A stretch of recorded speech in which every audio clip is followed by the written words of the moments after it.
On Global TV News Prime, President Bola Tinubu assures Ghana's President John Mahama of Nigeria's support. And it possesses Nigeria's foreign reserves record an increase of $591.78 million. Another forest in Britain plans to criminally charge people who create, share sexually explicit deep fake images. On the sport, Chelsea lead Chelsea to sign the Kebio Miano. Hello and welcome to News Prime live on Global Television, coming to you from the nation's capital, Abuja. I am Adikan Michael. A quick reminder that Global Television is on DSTV channel 365 and free to air at Nicomsat Star Times channel 276. Tonight, we begin by informing that President Bola Tinubu has assured Ghana's President John Mahama of his support in driving change and economic prosperity for the people of Ghana. The president said this during his speech in Accra at the inauguration of the Ghanaian leader, President Tinubu, who is also the chairman of the Economic Community and West African State Authority of Heads of State and Government, said Nigeria, Ghana, and leaders of countries on Africa continent must commit themselves to building strong economies to uplift the people. Minister of the Federal Capital Territory, Nyesom Wike, has vowed that the 50 individuals detained for vandalizing manhole covers on Abuja roads will face prosecution. This comes after the Nigerian Police Command in the territory announced the detention of 50 suspected vandals who were caught with 25 manhole covers and a solar street light. Wike, while reacting to the development in a statement signed by Senior Special Assistant in Public Communications and New Media Larry Olayinka, said that the detained suspect will face the full wrath of the law to serve others, emphasizing that no criminal will be spared as they will be prosecuted for economic sabotage and for endangering the lives of Nigerians. The law has set January 31st for passage of 49.7 trillion naira 2025 appropriation bill presented to its joint session by President Tinubu on December 18, 2024. Chairman of Senate Committee on Appropriations, Senator Solomon Adola, said this in Abuja at a meeting with the chairman of standing committees in the Senate. According to him, January 31st is the date for laying of report on the appropriation bill before the Senate and the House of Representatives, noting that both chambers of the National Assembly will suspend plenary for 2 weeks for budget defense by ministers, departments, and agencies upon resumption from the Christmas and New Year break on January 14. The United Nations Deputy Secretary General Amina Mohammed is set to begin a 2-day official visit to Nigeria on Thursday. The National Information Officer, United Nations Information Center, said during our stay she will hold discussion with President Bola Tinubu, senior government officials, and the leadership of the Economic Community of West African ECOWAS. Now, retired military personnel have begun receiving credit notification for the full payment of their long overdue entitlement. As a result, they have started leaving the protest site and dismantling the canopies and chairs they had set up to block the entrance of the Ministry of Finance headquarters in Abuja. And their actions prevented staff members from driving into the premises, forcing many to park their vehicles outside. Justice Kebi Olawoyin, presiding over the court, 8 of the York State High Court, has fixed Tuesday, January 14, to deliver his ruling on the bail application filed by Oni of Ife's ex-queen, Naomi Selokonla. Amzad is the proprietor of Agibo FM and Ibadan-based radio station, while Fasasi is the principal of Islamic High School, Basharun Ibadan. They are currently standing trial over the stampede which occurred during a Christmas funfair at Islamic High School in Ibadan in December 2024, in an incident that claimed the lives of no fewer than 35 children. And now on health matters, Nigeria is at the moderate risk of the human metamorphosis as called HMPV, a common respiratory virus that can infect of all ages. And this is according to the dynamic risk assessment conducted on January 6, 2025 by the Nigeria Center for Disease Control and Prevention in collaboration with international partners including the World Health Organization, the United States Centers for Disease Control and Prevention, and the UK Health Security Agency as a crucial guide for preparedness effort, development of effective response strategies to mitigate the potential impact of the virus. This virus currently circulating in regions of the world can cause illness ranging from the mild and mild cold-like symptoms to severe respiratory infections, particularly in young children, other adults, and individuals with weakened immune systems.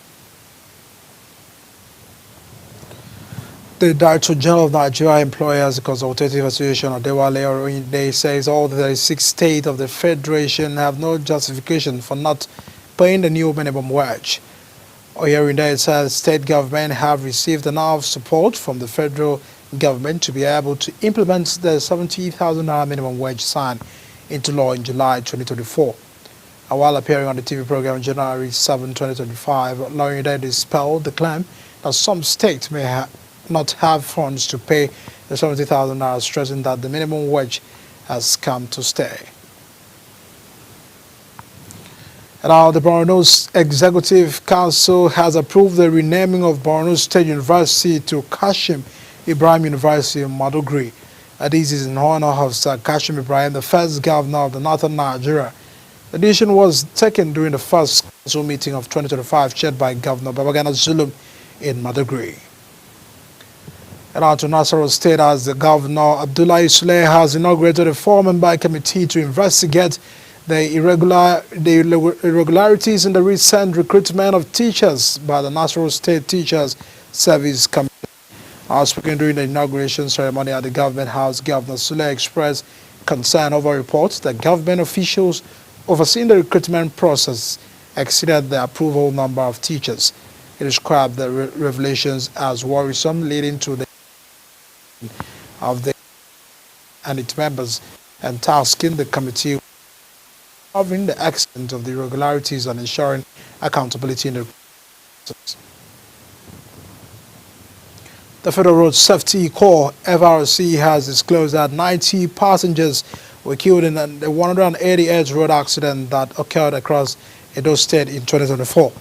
The State Sector Commander Cyril Matthew, who disclosed this to journalists, said that the accident happened between January and December 2024. He said that 471 passengers were injured within the period under review. And now 3 individuals tragically lost their life in Obomoso on Tuesday morning when a container-laden truck lost control and fell on a commercial cycle at a junction. Around the report says indicated that the truck, while navigating a bend, toppled its container, which then crushed the tricycle commonly known as keke. Highwayners who wish to remain anonymous described the scene, stating that 2 female passengers and the tricycles were trapped beneath the container.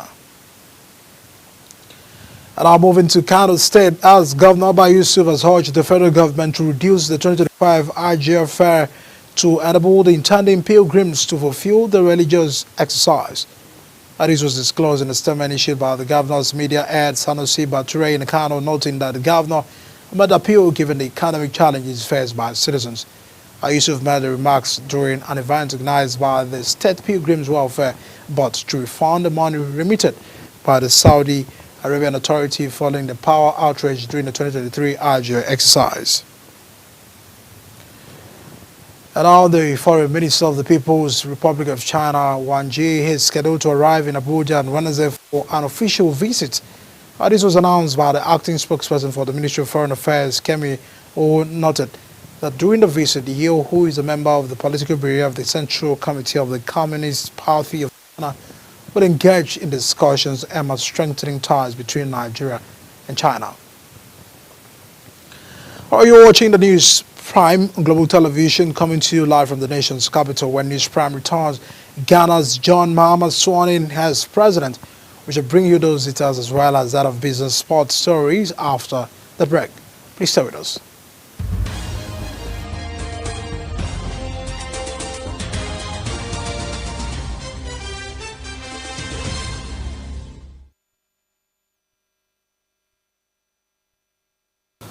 Welcome back and many thanks for staying with us here on News Prime. And now to business news tonight. The National Tomato Growers, Processors and Marketers Association of Nigeria says it is seeking the prevention of the federal government to reduce the post-harvest losses of the produce. Chairman of the association, Kaduna State Chapter, reviews into made the call in an interview in Lagos State, noting that the government's intervention will help the sector to cut down on the post-harvest losses. He said with the appropriate equipment and facilities, tomato farmers will reduce the post-harvest losses of the produce and increase the value addition and enhance the growth of the sector. And our Nigeria's foreign exchange reserves have recorded an increase of $591.78 million in a month following the government 2.2 billion Eurobond auction on December 2nd, 2024. And the reserve rose from the 40.292 billion on December 2 to $40.884 billion on January 3, 2025, reflecting a month-on-month growth of the 1.47%. This growth highlights the effectiveness of the country's strategic measures in stabilizing its foreign exchange position amid the mounting external and internal challenges. Our indications have shown that the foreign investors' participation in the Nigerian stock market has declined as foreign outflows surpassed the inflow by 12.2% year-to-date on November 2024. And this is according to analysis from the latest data released by the Nigerian Exchange Limited, which show that foreign investors' investment outflow year-to-date in November 2024 stood at 415.13 billion naira. Higher than the inflow, which stood at 370.15 billion naira. And the first St. John Mahama has taken the oath of office as Ghana's new president in a ceremony attended by the world leaders. Mahama was sworn in at the Independence Square in Accra, the Ghanaian capital. The Chief Justice of Ghana, Getro, administered the oath of office at the event to the new president, who takes over from Nana Akufo-Addo, who succeeded him in 2017. Now, before Mahama's swearing in, Nana Jane was inaugurated as the country's first female vice president. The duo won the elections held in December, with Mahama returning to the post he left 7 years ago with a mission to revive Ghana's hailing economy. And more on the foreign news, President Emmanuel Macron faced accusation from France's remaining allies in West Africa of showing contempt towards Africans, and from the left at home and of neo-colonialism after lamenting African countries forgot to say thank you for France's decade-long military deployment to fight an Islamist insurgency. France has been on the back foot in a former colonial territory of the Sahel region of Francophone West Africa after a military coup in Mali in 2020, followed by a second putsch in the 2021, Burkina Faso in 2022, and Niger in 2023 forced the withdrawal of French troops. Meanwhile, Britain says it plans to criminally charge people who create and share sexually explicit deepfake images to better protect women and girls.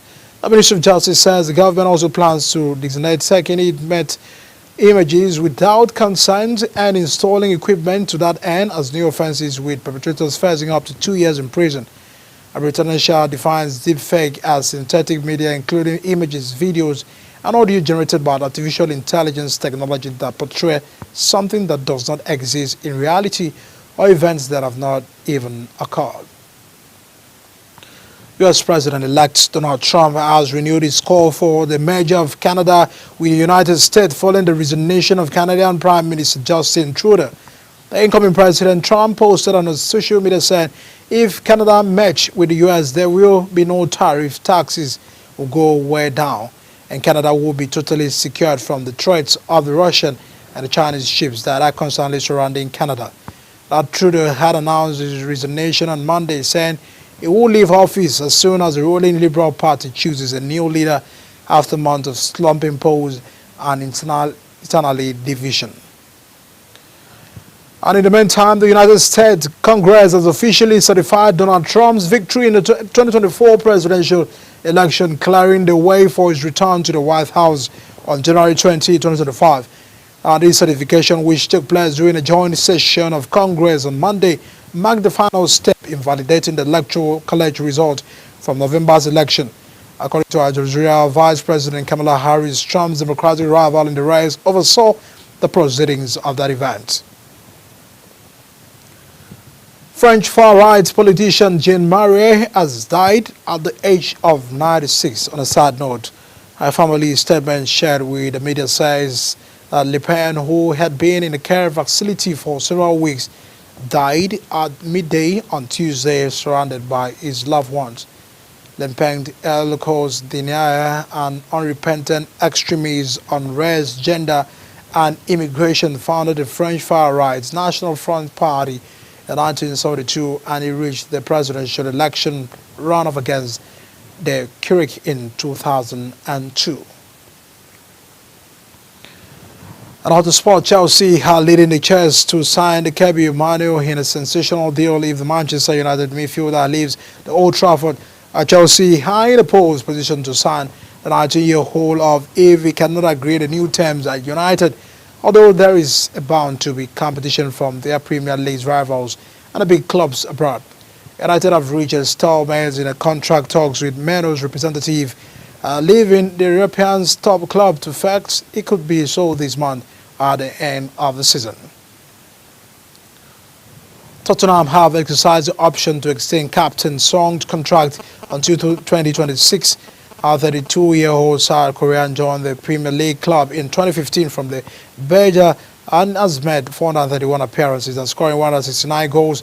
The forward on the Tottenham's all-time lead, Son, named club captain in August 2023, shared a Premier League's golden boot with Liverpool forward Mohamed Salah in the 2021-2022 season after scoring the 23 goals. Liverpool star Mohamed Salah has hit back at the club legend Yamir, accusing him of being obsessed amid the ongoing speculation about the forward's future at Anfield. And the Egyptian winger, who is the final 6 months of his contract, has been at the center of a heated exchange with Carragher as uncertainty looms over his next career move.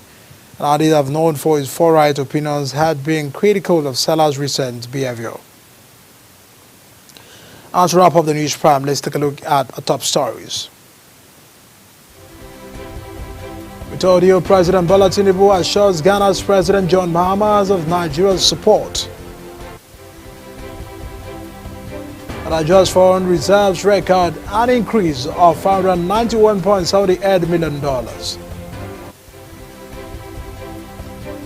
We also inform you that Britain plans to criminally charge people who share sexually explicit deepfake images. Also told you that sport that Chelsea led chess to sign Kebi Emmanuel. And that's a package of News Prime coming to you live from the nation's capital. You can watch Global TV on DSTV channel 365, Star Times channel 276, and free to air at Nicomsat, and on social media platform at Global TV NG. On behalf of the entire production team, we say thank you for joining us on News Prime. I am Edikan Michael.